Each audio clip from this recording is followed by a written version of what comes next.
UMG take में आपका बहुत स्वागत करते हैं दोस्तों।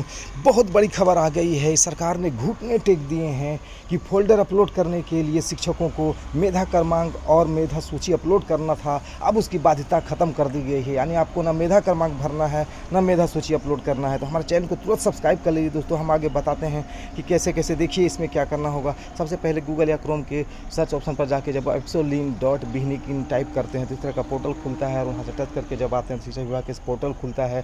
और यहाँ पे रजिस्ट्रेशन कैसे करें, यहाँ पर आया था, आप लॉगिन करने के ऑप्शन पर जाएं और वहाँ पे यूज़र आईडी और पासवर्ड डाल करके जब हम लॉगिन करते हैं दोस्तों तो शिक्षा विभाग का एक पोर्टल खुलता है जिसमें आपका नाम के साथ में आपका सारा डिटेल्स रहता है कि आपने और स्टेप पूरा कर लिए हैं। और नीचे में देखिएगा बहुत सारा सर्टिफिकेट अपलोड करने का ऑप्शन आता है। ये देखिए हम घेर के बता रहे हैं, यहाँ पे मेधा सूची का ऑप्शन था। अब मेधा सूची को अपलोड नहीं करना है। ये बहुत बड़ी न्यूज़ है, आपके सामने सभी शिक्षकों को भेज दीजिए।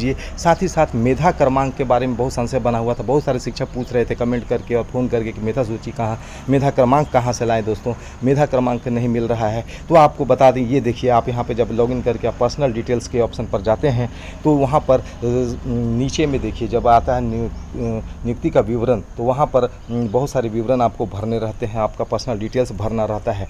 लेकिन उस फॉर्म के नीचे जब नियुक्ति के विवरण में आप जाते हैं तो वहाँ पे सबसे नीचे आपका मेधा क्रमांक लिखा रहता है दोस्तों। ये देखिए हम बता रहे हैं कि मेधा क्रमांक लिखा रहता है। हम इस और नोट करके लिखा गया है कि केवल चिन्हित स्टार जिसमें लगा हुआ है वो फील्ड भरना आपको अनिवार्य है। ये देखिए चिन्हित फील्ड अनिवार्य है, यानी कि मेधा क्रमांक को चिन्हित नहीं किया गया, हटा लिया गया है। अब यहाँ स्टार मार्क नहीं लगाया गया है तो अब इसको भरना ज़रूरी नहीं होगा दोस्तों। अब यहाँ से सेव कर देंगे तो सेव करने पर एक मैसेज आता है, उसमें भी मेधा क्रमांक नहीं भरने का कोई भी सूचना हमको नहीं दी जाती, यानी मेधा क्रमांक भरना ज़रूरी नहीं है। ये देखिए इसमें मेधा क्रमांक के बारे में कुछ नहीं कहा गया है।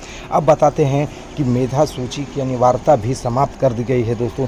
यानी अब मेधा सूची अपलोड नहीं करना होगा। सभी शिक्षक के संशय में थे कहाँ से लाएंगे मेधा सूची, नियोजन इकाई के पास भटकना होगा। लेकिन अब मेधा सूची भी अपलोड करने की बाध्यता समाप्त कर दी गई है, क्योंकि जब आप दस्तावेज यानी टीचर ट्रेनिंग सर्टिफिकेट जब अपलोड करने जाते थे तो बहुत सारे सर्टिफिकेट के साथ में आपको अपलोड करना होता था। लेकिन जब इसके नीचे को स्क्रॉल करके जब नीचे जाएंगे तो वहाँ पे देखिएगा मेधा सूची अपलोड करने का यहाँ पर ऑप्शन आएगा। उसमें लिखा हुआ है कि मेधा सूची यदि उपलब्ध हो तो मेधा सूची अपलोड करें, अगर उपलब्ध हो तो। यहाँ पे स्टार मार्क भी नहीं लगाया गया दोस्तों, इसको हटा लिया गया है। इसका मतलब है अब मेधा सूची भी अपलोड नहीं करना होगा, यानी कि मेधा क्रमांक और मेधा सूची भरने और उसको अपलोड करने से हम लोग को सुविधा मिल गई है, अब नहीं करना होगा दोस्तों। ये बहुत ही सनसनी न्यूज़ है, सारे शिक्षकों को भेज दीजिए। आप जान गए होंगे कि अब मेधा क्रमांक के बगैर अपलोड कर सकते हैं, मेधा सूची के बगैर अपलोड कर सकते हैं। धन्यवाद।